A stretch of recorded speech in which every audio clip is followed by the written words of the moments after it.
আমার আল্লাহ রাব্বুল আলামিন বলেন, ওয়ামা আরসালনাকা ইল্লা রাহমাতাল লিল আলামিন।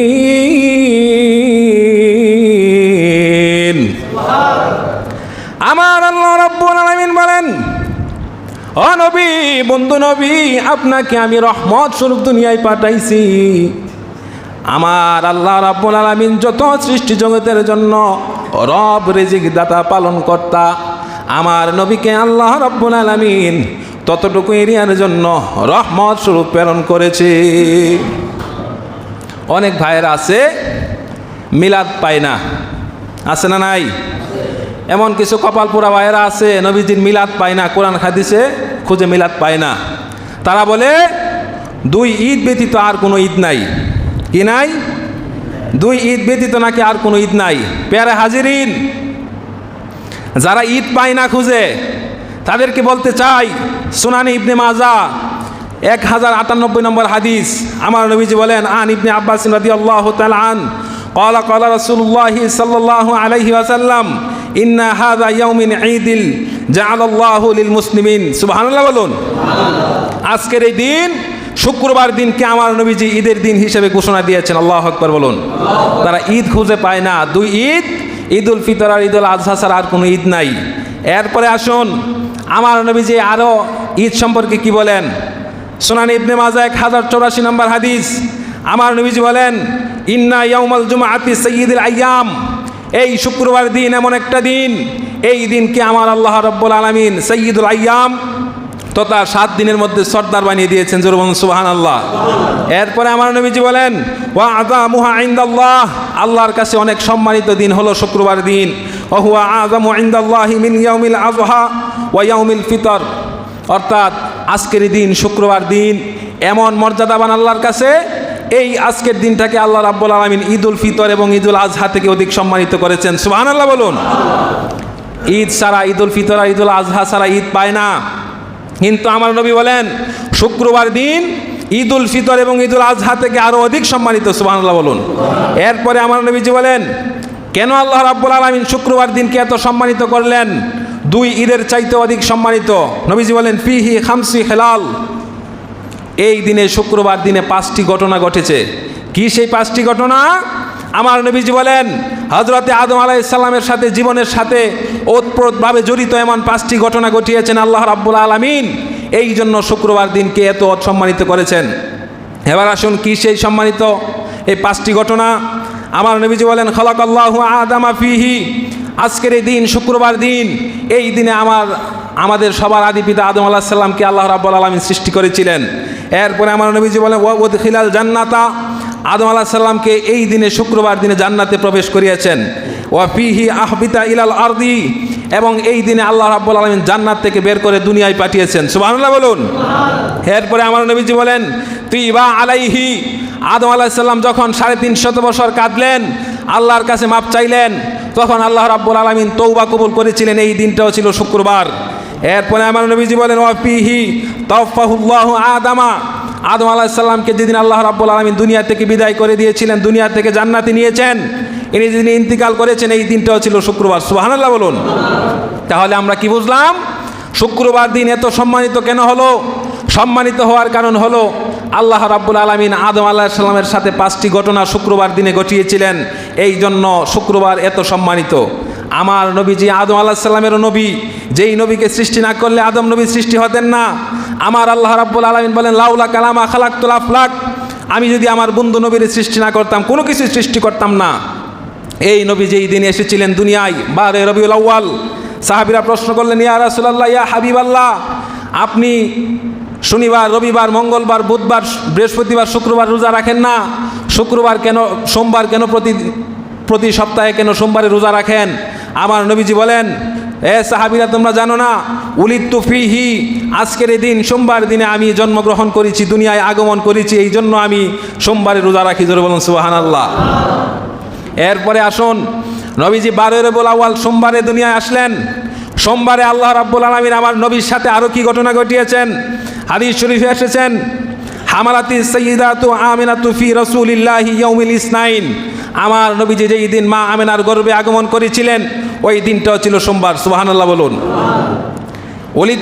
ওলিদান নবিয়া সাল্লাল্লাহু আলাইহি ওয়াসাল্লাম, আমার নবী যেদিন দুনিয়ায় আগমন করেছিলেন এই দিনটাও ছিল সোমবার। এরপরে ওয়া উনজিলা আলাইহিল ওয়াহয়ু, আমার আল্লাহ রাব্বুল আলামিন আমার নবীর উপর যেই দিন প্রথম ওহী নাজিল করলেন এই দিনটাও ছিল সোমবার। আল্লাহু আকবার বলুন। ওয়া সাল্লা আউওয়ালা মাররাতিন, আমার নবী যেই দিন দুনিয়ার জমিনে প্রকাশ্যে নামাজ আদায় করেন, প্রথম যেদিন নামাজ পড়েন এই দিনটাও ছিল সোমবার। ও হুব্বিলাতিল কিবলাতি, আমার নবীকে আল্লাহ রাব্বুল আলামিন এত সম্মানিত করলেন, আমার নবীর সম্মানে আল্লাহ রাব্বুল আলামিন কেবলা পরিবর্তন করে দিয়েছিলেন, এই দিনটাও ছিল সোমবার। ওয়া উরিজা বিহি ইলাস সামা, আল্লাহ রাব্বুল আলামিন আমার নবীজিকে দুনিয়া থেকে আসমানে যেদিন নিয়েছিলেন মেরাজে ওই দিনটাও ছিল সোমবার। সুবহানাল্লাহ বলুন। এরপরে ওয়া ফাতাহা মাক্কাতি, এবং মক্কা বিজয় যেই দিন হয়েছিল ওই দিনটাও ছিল সোমবার। কাবা শরীফের মধ্যে যেদিন আমার নবীজি প্রথম হাজারে আসওয়াদ স্থাপন করেন এই দিনটাও ছিল সোমবার। হযরত হাদিজা রাদিয়াল্লাহু তাআলা আনহা উনি যেই দিন ইসলাম ধর্ম গ্রহণ করেন এই দিনটাও ছিল সোমবার। ওয়া খারাজা মুহাজিরা মান মাক্কাতি, মুহাজিররা যখন মক্কা থেকে বের হয়েছিলেন মদিনার উদ্দেশ্যে এই দিনটাও ছিল সোমবার। পেয়ারে হাজিরিন, ওয়া কাদিমাল মাদিনা, মুহাজিররা যখন মদিনায় গিয়ে পৌঁছলেন, মক্কা থেকে মদিনায় যেই দিন গিয়েছিলেন ওই দিনটাও ছিল সোমবার। আমার নবীজি বলেন ওয়া খারাজাত তাবুক, তাবুক যুদ্ধের জন্য আমার নবীজি যেই দিন মদিনা থেকে বের হয়েছিলেন ওই দিনটাও ছিল সোমবার। ওয়া খারাজাল খন্দক, খন্দক যুদ্ধ থেকে আমার নবীজি খন্দক যুদ্ধের উদ্দেশ্যে যেদিন রওনা হয়েছিলেন এই দিনটাও ছিল সোমবার। ওয়া খারাজাল হুদাইবিয়া, হুদাইবিয়ার সন্ধির জন্য হুদাইবিয়ার দিকে যেদিন নবীজি রওনা দিয়েছিলেন এই দিনটাও ছিল সোমবার। ওয়া খারাজা হজ্জাতিল বিদা, বিদায় হজ যেদিন আমার নবীজি করলেন এই দিনটাও ছিল সোমবার। আমার সর্বশেষ আমার নবীকে যেই দিন আল্লাহ রাব্বুল আলামিন দুনিয়া থেকে নিয়েছিলেন ওই দিনটাও ছিল সোমবার। জোরে বলুন সুবহানাল্লাহ। পেয়ারে হাজিরিন, শুক্রবার দিনে আদম নবীর সাথে 5টা ঘটনা ঘটার কারণে শুক্রবার এত সম্মানিত হয়ে গেল যে রহমাতাল লিল আলামিন দুনিয়ায় না আসলে আদম নবী সৃষ্টি হতো না, কুল কায়নাত কোনো কিছুই সৃষ্টি করলেন না। এই নবী যেদিন আসলেন দুনিয়ায় এ দিনটা কত সম্মানিত হতে পারে। আল্লামা ইমাম জাজুলি রহমাতুল্লাহ আলাইহি বলেন 12 রবিউল আউয়াল সোমবার দিন যেই ব্যক্তি আমার নবীর জন্ম উপলক্ষে তারা আনন্দ উৎসব করবেন, আমি আমার জানের কসম দিয়ে বলি আল্লাহ রাব্বুল আলামিন তাকে জান্নাতের মাকাম, উচ্চ মাকাম মেহমান হিসেবে কবুল করবেন। জোরে বলুন সুবহানাল্লাহ। ইমাম কাসতালানি আল মাওয়াহিবুল্লাহ দুনিয়া কিতাবের মধ্যে বলেন ওয়া লাইলাতু মাউলিদিহি আফদালু মিন লাইলাতিল কদর, যেই নবীর উপর আল্লাহ রাব্বুল আলামিন কোরআন নাজিল করলেন, কোরআন যেই রাত্রে নাজিল করলেন কদরের রাত্রিতে, কদরের রাত্রে কোরআন নাজিল হওয়ার কারণে কদরের রাত্রে এত সম্মানিত হলো। আর সাহেবুল কোরআন যেই নবীর উপর আল্লাহ রাব্বুল আলামিন কোরআন নাজিল করলেন এই নবী যেই দিন আগমন করেছে 12 রবিউল আউয়াল এই রাত্রি, ওয়া লাইলাতু মাউলিদিহি আফদালু মিন লাইলাতিল কদর, এই রাত্রি আমি আল্লাহর কসম করে বলি এই রাত্রিটা লাইলাতুল কদরের চাইতে আরো সম্মানিত। জোরে বলুন সুবহানাল্লাহ, আরো জোরে বলুন সুবহানাল্লাহ। প্যারে হাজিরিন, কিছু কপাল পোড়ার দল মিলাদ খুঁজে পায় না, কোরআনে নাকি মিলাদ নাই, হাদিসে নাকি মিলাদুন নবী নাই। এরা কি কপাল পোড়া? এরা কি বলেন? এরা কি কপাল পোড়া? মিলাদ খুঁজলে কিতাব লাগে না, কোরআন লাগে না। মিলাদুন নবী এর আনন্দ, মিলাদুন নবীর ভালোবাসা এগুলি সুন্নিদের কপালে আছে। জোরে বলুন সুবহানাল্লাহ। কিতাবে মিলাদুন নবী খুঁজতে হয় না, আশিক রাসূল যারা মুমিন বান্দাবান্দি যারা তাদের কপালের মধ্যে তাদের নসিবের মধ্যে লেখা আছে। আলহামদুলিল্লাহ বলুন। আমরা নবীর মহাব্বতে নবীজির আগমনে আমরা খুশি। আলহামদুলিল্লাহ। শয়তান যারা, ইবলিশ যারা, ইবলিশের অনুসারী যারা, তারা খুব বেজার হোক, সমস্যা নাই। কি বলেন? সরবীর আনন্দে খুশি হবে না। শয়তানের অনুসারী যারা তারা বেজার হবে, এটাই সিস্টেম। কি বলেন? মিলাদুন নবী, যেই নবীর আগমনে সারা পৃথিবীর মানুষ, ইহুদি, খ্রিস্টান, হিন্দু, বৌদ্ধ, নাসারা, যত ধর্মের লোক আছে সব ধরনের লোকেরা একটা বিষয় মানে যে মুহাম্মদ সাল্লাল্লাহু আলাইহি ওয়াসাল্লাম ইজ দ্য সুপারম্যান, সবচাইতে ভালো মানুষ, এর চাইতে ভালো মানুষ আর পৃথিবীতে হয় নাই আর হবেও না। সুবহানাল্লাহ বলুন। আজকে সকালে দেখলাম ভারতের মমতা ব্যানার্জি নবীজির মিলাদুন নবী নিয়ে ফেসবুকে স্ট্যাটাস দিছে। ইহুদি খ্রিস্টান রাষ্ট্রগুলির যারা বড় বড় নেতা আছে তারা মিলাদুন নবী, নবীজির আগমনে তারা স্ট্যাটাস দেয়, তারা পর্যন্ত নবীর আনন্দে খুশি। আর আমাদের বাংলাদেশে দেখবেন, গতকালকে দেখলাম ব্রাহ্মণবাড়িয়া মিলাদুন নবীর জুলুসের বিরুদ্ধে তারা জুলুস বের করছে। নাউজুবিল্লাহ বলুন। এরা মানুষই হইতে পারে না, তারা এরা নামে মুসলমান। আমার আল্লাহ রাব্বুল আলামিন তাদের কথাই কোরআনে বলেছেন, উলাইকা কাল আনআম বাল হুম আদাল, তারাই হইল ওই সকল ব্যক্তি যারা চার পায়া চতুষ্পদ জীবজন্তুর সাথে আরো নিকৃষ্ট। নাউজুবিল্লাহ বলুন। নবীজির আনন্দে খুশি উদযাপন, এটার বিরুদ্ধে তারা আবার জুলুস। এরা কেমন মুসলমান? তাদেরকে দেখে আমরা অবাক হই। এরা কেমন মুসলমান? নবীজির খুশিতে আনন্দে করবে, তারা লাঠি নিয়ে আবার বের হয়েছে, তারা জুলুস বের করছে। মিলাদের নামে জুলুস হতে দেওয়া হবে না, হবে না, এই ধরনের জুলুস। এরা কি মানুষ হইতে পারে? প্যারে হাজিরিন, আল্লাহ রাব্বুল আলামিন আমার নবীকে দুনিয়াতে রহমত স্বরূপ পাঠিয়েছেন। যেই নবী না আসলে দুনিয়া আধার অন্ধকারে ডুবে যেত। যেই সময় নবীজি দুনিয়ায় আসলেন ক্রিটিক্যাল সময়, এই সময়ের মধ্যে মানুষের মধ্যে কোনো মানবতা ছিল না, অন্যায়ের বিরুদ্ধে কেউ কথা বলতো না, যেইভাবে পারছে দুনিয়ার মধ্যে এইভাবে চলাফেরা করত। এই সময়ে নবীজি দুনিয়াতে আইসা মানবতা প্রতিষ্ঠা করছে। উম্মতি উম্মতি বলে কাঁদলো। হাদিস শরীফে আসছে, নবীজি যখন দুনিয়ায় আসলেন, আসার সাথে সাথে নবীজি সেজদায় পড়লেন। সুবহানাল্লাহ বলুন। সেজদায় পড়ে নবীজি শাহাদাত আঙ্গুল মুবারক আকাশের দিকে করলেন, আর ইয়া উম্মাতি উম্মাতি বলে কাঁদলেন। চলে বলুন সুবহানাল্লাহ। উম্মতের জন্য এত কিছু করলো নবীজি। দুনিয়ায় আসার পর থেকে নবীজি বিদায় নেওয়ার আগ পর্যন্ত উম্মতের জন্যই কাঁদলেন। মেরাজে গেলেন, উম্মতদেরকে বলেন নাই। নবীজি রওজা মুবারকে আছে, এখনও উম্মতকে বলেন নাই। আর আমরা নবীজির উম্মত হইয়া নবীজি আগমন উপলক্ষে আনন্দ খুশি উদযাপন করতে পারি না। আমরা কত কপাল পোড়া জাতি। নাউজুবিল্লাহ বলুন। প্যারে হাজিরিন, অনেক কষ্ট লাগে, দুঃখ লাগে যে আবু জাহেল, আবু লাহাব, আস ইবনে ওয়াইল, মুগিরা, এগুলিকে আমরা দেখি নাই। এই ধরনের পাপিষ্ঠদেরকে আমরা দেখি নাই। ফেরাউন, নমরুদ, এগুলিকে দেখি নাই। কিন্তু আমাদের সমাজে, আমাদের দেশে এর সাইতে আরও কত নিকৃষ্ট লোক বসবাস করে, তাদেরকে না দেখলে আমরা জানতাম না।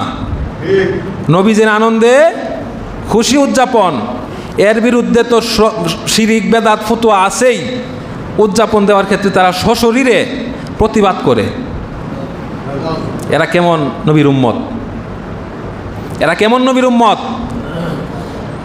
যেই কাজী নজরুল 8 পাস, কি বলেন? কাজী নজরুলের নাম শুনছেন না সবাই? কাজী নজরুল আমাদের জাতীয় কবি। সে আমার নবীর মহাব্বতে নাতি মোস্তফা রাখতেন। সে বলেন, ত্রিভুবনের প্রিয় মোহাম্মদ এলোরে দুনিয়ায়, আইরে সাগরা আইরে বাতাস দেখবি যদি আই। সুবহানাল্লাহ, কত সুন্দর কথা। তার ভিতরে নবীজির ভালোবাসা ছিল, প্রেম ছিল। এই জন্যই সে জাতীয় কবি, অত সম্মানিত। তার বিরুদ্ধে তার জীবনী নিয়ে ঢাকা ইউনিভার্সিটিতে PhD হয়।